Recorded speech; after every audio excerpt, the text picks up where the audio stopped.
வணக்கம் நண்பர்களே. புத்தகம் வாசிக்கிறது அப்படிங்கிறது ரொம்ப நல்ல பழக்கம்.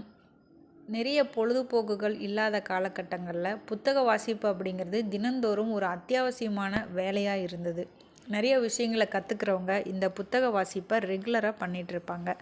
லைப்ரரி போகிறவங்க, நியூஸ் பேப்பர் படிக்கிறவங்க, அதே போல் எழுத்தாளர்களுடைய புத்தகங்களை தேடி தேடி வாங்கி படிக்கிறவங்க. அப்போல்லாம் வாரம் ஒரு புத்தகம், மாதம் ஒரு புத்தகம் அந்த மாதிரி வந்துட்டுருக்கோம்.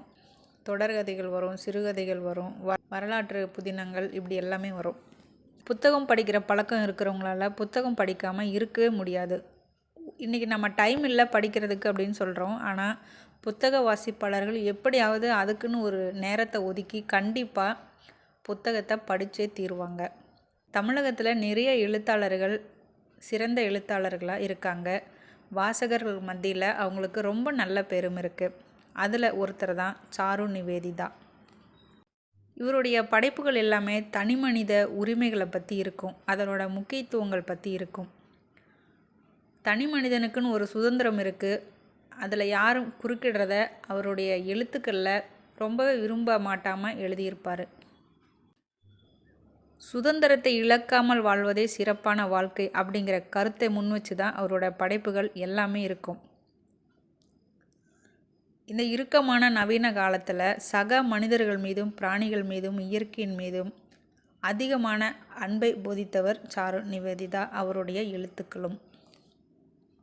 இவரது நாவல் 0 டிகிரி சுவிட்சர்லாந்தில் மிசால்ஸ்கி இலக்கிய விருதுக்கு 2013ஆம் ஆண்டு பரிந்துரைக்கப்பட்டிருக்கு. எக்கனாமிக்ஸ் டைம்ஸ் நாளிதழ் 2001ஆம் ஆண்டு 2010ஆம் ஆண்டு இந்தியாவின் முதன்மை 10 மனிதர்களில் ஒருவராக இவரை தேர்ந்தெடுத்திருக்கு. தமிழ் தவிர ஆங்கிலத்திலுமே உலக அளவில் இவருடைய எழுத்துக்கு வாசகர்கள் இருக்காங்க.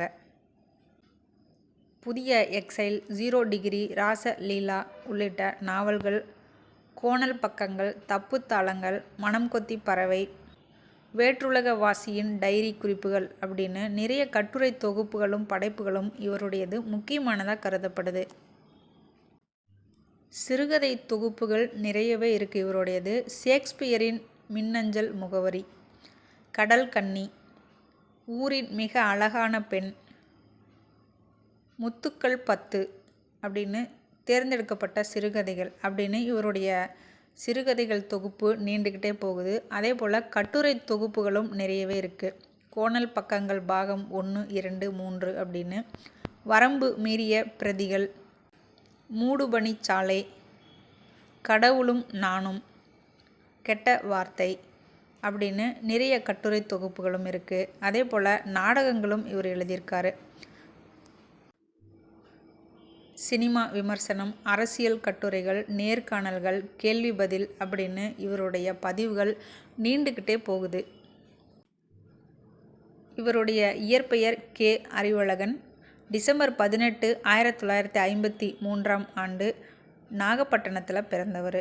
புனைப்பெயராக சாரு நிவேதிதா அப்படிங்கிற பெயரில் நிறைய புதினங்கள் எழுதியிருக்காரு.